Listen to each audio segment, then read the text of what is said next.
Hey everybody, good morning to you. Happy Monday to you. Happy Martin Luther King Day to you and yours. Yes, indeed.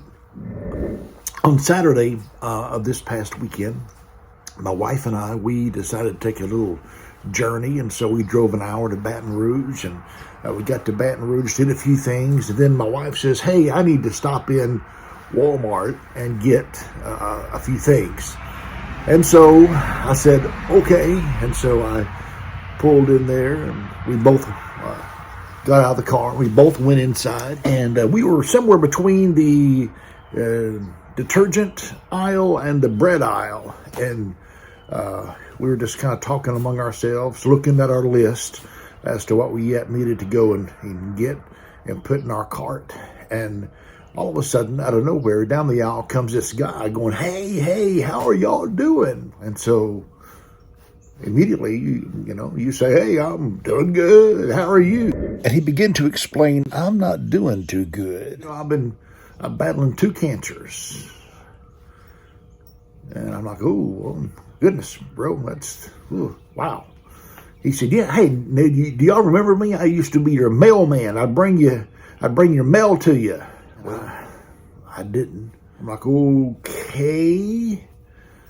And I'm thinking, I don't think so, but okay, let's just go with it and see what he has to say. Well, just a matter of seconds, he's like, hey, man, I don't have any food, and if you give me $20, I'll gladly return it to you. I'll give you 100 for 20. And of course, I said, no, of course not. You got to do that. Before I realize what I'm doing, I'm rummaging through my pocket, and I pull out a $20 bill, and I hand him a $20 bill. I know I probably have sucker written on my forehead. And you know what? I don't have a lot to give out, obviously, but if I feel it for a particular situation, I try to respond to that feeling. So I handed him $20. And then he says, I told you I'm without food right now, and I could use a couple more of those 20s. And I'm thinking, I just gave you a $20 bill, and now you want me to give you more.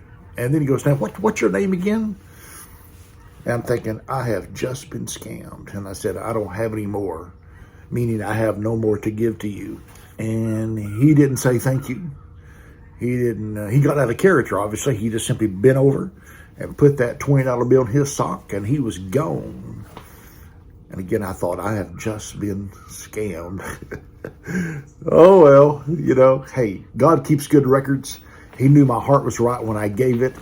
And so anyway, hey, maybe the guy really genuinely needed food. Listen, God keeps good records. There are times in which we do our best to be kind and be generous to the best that we can be, and be compassionate toward people. And sometimes people will take advantage of your kindness. Sometimes people will even take advantage of your forgiveness. Sometimes people will take advantage of you just trying to be a person that pleases the Lord in the way you live.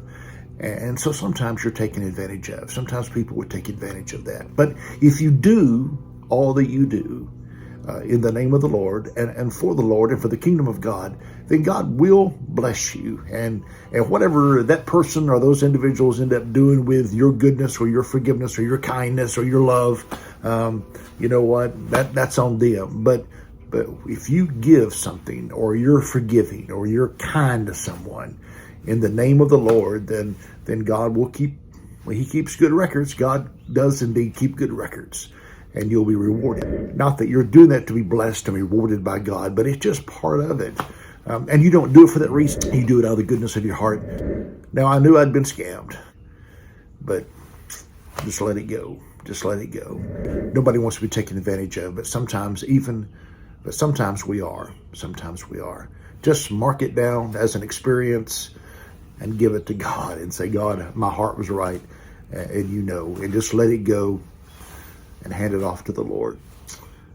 Hey, I hope you have a great Martin Luther King Day. I hope you have a great week, and I hope you're having a great month so far and a great new year. God bless you. Thank you so much for watching Coffee with the Pastor. I appreciate you.